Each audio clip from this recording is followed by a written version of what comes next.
What small artist is going to have their Chapel Roan moment at Coachella this year? Now, what I mean by that is if you remember 2 years ago, Chapel Roan was on the Coachella lineup. They had her in the small Gobi tent at like 2 p.m., and her name was really, really small, and it was 4 rows down on the Coachella lineup.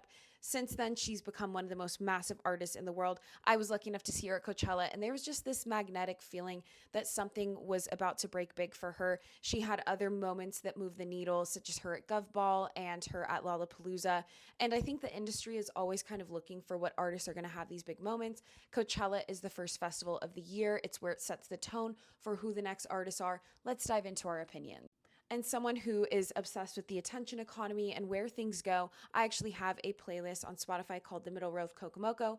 I update it every single Friday with artists that I think are about to break big. Some of them I've even had on my show, The Middle Row, that I film at Spotify. So you can check that out. You can DM me, send suggestions of artists that you think are going to be massive, or leave them in the comments. The first one is Wet Leg. I think that one, they've been really creating this kind of buzz in like the indie rock industry. People like to look at cool, pretty things. They're cool, pretty people. They were on NPR's Tiny Desk, and the lead singer, I believe you pronounce it Rianne. I have dyslexia. You guys know I try so hard with names. It's like my fatal flaw. But she has the Hollywood hair theory. She has the identifiable hair that she's leaning into. And those branding things are really important in searing in the mind of the people. So I think they're going to be massive. Another one here is Flower of Love. I actually met her at Coachella last year at the Interscope party, and I don't know why I was so shocked to find out she was British when I heard her accent. I was like, wait, what? But she, of course, just makes amazing music. But on top of that, again, the branding, that's what I specialize in.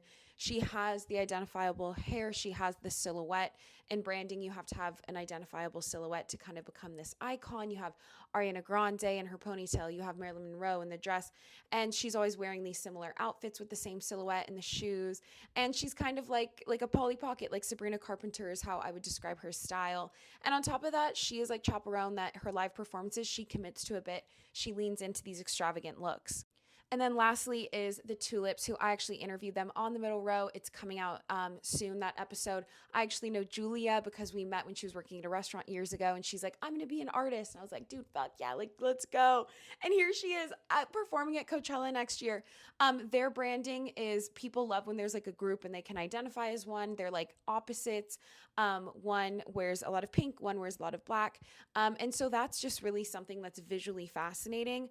They are just blowing up on the charts. They have songs in English, songs in Spanish, and yeah, I'm just really rooting for them. But let me know who you guys think on the lineup is going to have a huge moment, and follow my playlist.